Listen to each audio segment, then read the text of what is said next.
Ako po si Sean Alizero Vigara. Ako po si Regine A. Velasquez. Ako naman si Geraldine D. Ulacion. Sila ang newscasters ngayong hapon at kami naman ay mga reporters. Ngayon naman po, amin na po sisimulan ang pag-uulat. Ang pagsasaling wika ay proseso ng paglilipat ng diwa, kahulugan at mensahe mula sa isang wika patungo sa iba.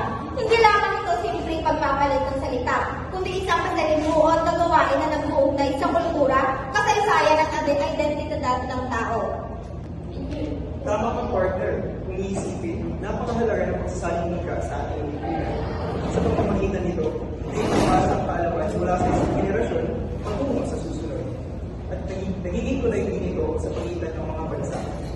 Ngunit, paano mga ba ito nakikita ng mga kabataan? Narito ang ating correspondent mula sa Universidad de Dagupan. Narito po ako ngayon sa Universidad de Dagupan at kasama po ang ilang estudyante mula sa UTL. Makakapanayan ko sila tungkol sa kanilang pananaw tungkol sa pagsasaling wika o pagsasaling wika sa amba o sining. Ano ang inyong pangalan? Ako po si Dominique Sarcinilay Natimano. Ano ang iyong pananaw? Sining ba o ang pagsasaling wika? Para sa akin, ito ay sining dahil kailangan ng imahinasyon, malikhaing pagpapahayag at paglaban ng damdamin. Ikaw naman, Rini. Ako naman si Charlie Fernando. Tingin ko ang pagsasaling ng isang akhang sapagkat ito ay sinusunod ng teorya, metodolohiya at sistematikong proseso na siyang sinusunod ng mga nagasaling. Ako naman si Ginoong J.P.L. Rayparas. Para sa akin, naniniwala ko nito ay parehong sining at akam. Dahil hindi mo may hiwalay o malikhaing aspeto sa teknikal na proseso. Ako si Alvin ng Palayan. Mahalaga rin ang kultura kapag nagsasaling. Hindi lang salita ang binabago, kundi ang kabuuang tiwa ng lipunan. Ako si Arvin Montalva. Para sa akin, ang pagsasaling ay paraan ng pagbibigay buhay sa mga akta para maglawaan ng mas maraming tao. Salamat sa iyong ulat. Samantala, kita naman natin ang mas malalim ng pagtalakay mula sa kabisera. Narito si Sean mula sa Maynila. Magandang araw mula rito sa Maynila. Ayon sa panayang ang pagsasaling wika ay may kahalagahan sa lipunan. Una rito ay nagiging tulay sa kultura at kaalaman. Nagpapalaganap ng kasaysayan, identidad ng bansa. Nagbibigay daan sa mas malawak na pag-unawa ng tinakda, dokumento at palitan.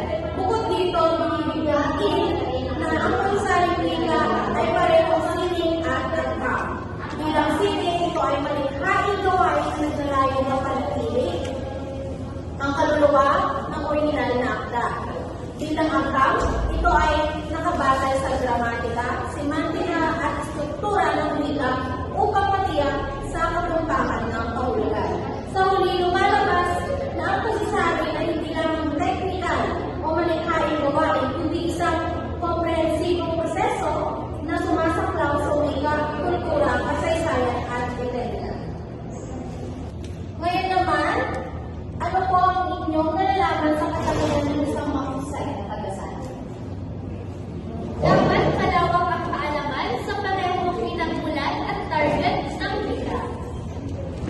At mahalaga ang pag-unawa sa kultura at konteksto ng teksto.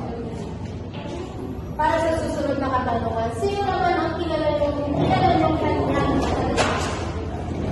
Para sa akin, si Bertilio Enriquez, ama ng Psikolohiya Pilipino.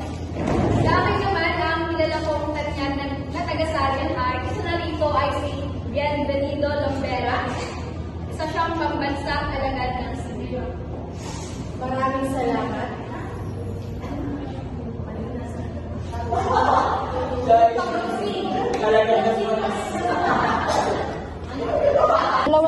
Sa kabuuan, malinaw na ang pagsasaling wika ay mahalaga sa bawat Pilipino. Ito ay tulay ng halaman, kasaysayan at kultura. Sa pamamagitan ng pagsasaling na ipapasa natin ang ating identidad sa mas malawak na mundo. Para sa nagbabagang balita, ako si Rivera Sean Marisela. Ako naman si Rachel May Piosorio. Magandang araw, Pilipinas!